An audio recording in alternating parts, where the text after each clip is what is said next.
customer. In my book, I mistook her for a little boy. Next. Two more details. In one of them, two of the front runners of the procession, carrying signs which I assume mean something like "get out of the way," go through a doorway. Behind them, a woman and a man are serving tea or something else to drink, which he pours from a large pot into cups. In the other detail, another curio dealer stands behind the counter on which some of his offerings are displayed. A conch shell at one end, an I Ching teapot at the other, small objects that I can't identify between them. Behind him are paintings he has for sale, hung from a line, which you can buy cheap and take home and have mounted for display if you want. The one on the upper right depicts a woman reclining on a large banana leaf. A painting in the Metropolitan Museum attributed to Tang Yin, the Ming artist, resembles this.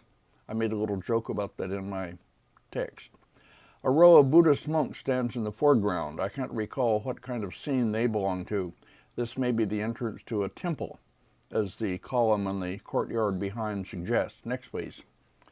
Here, a man and his son stand at the outdoor table spread with little dishes of good things to eat, from which they can choose and make their dinner. How well I remember making a very enjoyable dinner with a friend, Hugh Wass, from a place like this in Taipei, a place we return to often. Closer in this detail, another man fishes in the canal. Next, please. A waterside restaurant, its rooms open to our gaze. Through the moon window at right, we see a woman nearer the entrance, working at an abacus. Red-hatted men are entering, others drinking in an upstairs room. Servants in the center, one carrying a tray, the other gesturing, telling him where to take it. Another leans over the railing to buy 2 fish from a man in a boat. In the upper left, a woman is seen through a window, hanging out garments to dry on a line, with potted plants in front of her on the tiled roof to get watered. 2 women in the room below eat their dinner as a little boy gestures to them from his confining box. Next, please. Below this, in a boat on the canal, a man drinks from a cup while another looks out. The boat woman looks to the shore. But I really can't describe all that's going on in these pictures. It's enough to say that the scroll is full of incident and interaction and suggestions of human feeling, uncommon in the kinds of Chinese paintings that are more familiar to us. I make this point in the long ending paragraph of my 4th chapter, which follows the passages on this scroll, writing, well, but before reading that, let me change to another detail. Next. This one, which I find especially evocative and moving.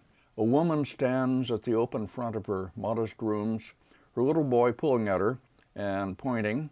Her maid in the next room, which is a kitchen, that's the stove partly seen behind her. The maid draws water from the canal in a bucket. The woman I take to be an entertainer, a courtesan or prostitute. She gazes out over the canal moodily. Behind her, pinned simply to the wall, are 3 bird and flower paintings, suggesting, as I write in my book, a modest way of life that is not without its simple refinements.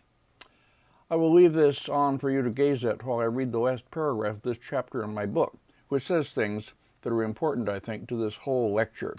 So here we go with that. A point to be made strongly in dealing with low-class paintings of this kind is that it is not merely a matter of the excluded categories of Chinese painting being, on the whole, equal in quality to the more familiar kinds. They often exhibit qualities that cannot easily be found among the critically accepted categories. This is because the artists who did them were permitted, by their very exclusion from the polite realm of painting, to infuse their works with expressions of human feeling and warmth, incident and drama, close observation of the world around them, and more relaxed renderings of scenes of everyday life that were taboo for their more critically elevated contemporaries. High quality in Chinese painting, at least since the Song dynasty, had been implicitly defined as the absence of just those qualities, since true connoisseurs should not succumb to such blandishments, and we have unthinkingly accepted this version of the matter. Let me change images now before continuing. Here, next please. A shop that sells the kind of roly-poly dolls like Japanese daruma dolls that pop up again when you push them over. A little boy tugs at his father's robe and points to one he wants on a shelf as the woman reaches around to get it down. A red-capped man at the far end of the counter, holding a fan, watches them through spectacles. An older woman, seen through a window at right with 2 children, is busy making more of them. Now I'll continue with reading my paragraph to finish it. Another generation of searching out, reattributing, reordering, and reassessing these paintings will be needed before we can make with confidence the kind of statement I am about to make as a conjecture. What we have assumed to be deficiencies in post-Song Chinese painting, the absence of areas of subject matter and expression that are taken for granted in the European and the American traditions of painting, or in the Japanese ukiyo-e and fuzokuga schools of genre painting, may prove to be absences only within the confines of the official version of the art. Much of what we have felt to be missing from Chinese painting, that is, may well prove after all to be there once we look outside the conventional boundaries, beyond the walls that the Chinese literati critics have erected. Now back to finish looking at this painting, or to finish this long lecture.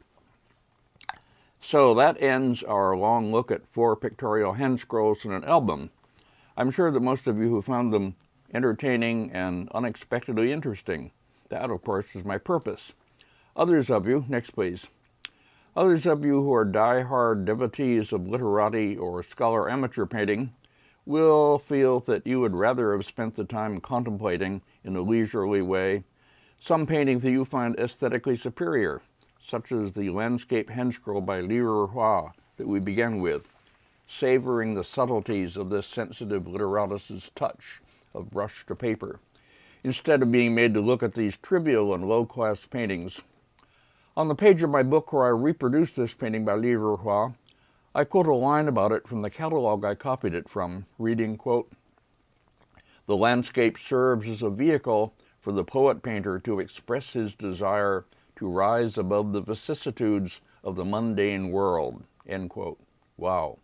That was written by my colleague Zhu Li. Since you have just spent an hour or so gazing at loving portrayals of the vicissitudes of the mundane world, pictures that Li Hua would never have spent time with, since his desire was to rise above it, the choice is open before you. Those who prefer the Li Hua painting belong, as I said in an earlier lecture, in that other classroom down the hall. Those of you who have enjoyed looking at my pictorial hand scrolls and album, stick with me. More good things are to come. Actually, the next lecture will be about a great literatus artist and a wonderful album of landscapes by him. So we will get the best of both worlds. At least that's my intention. And that, at last, is the end of this long lecture.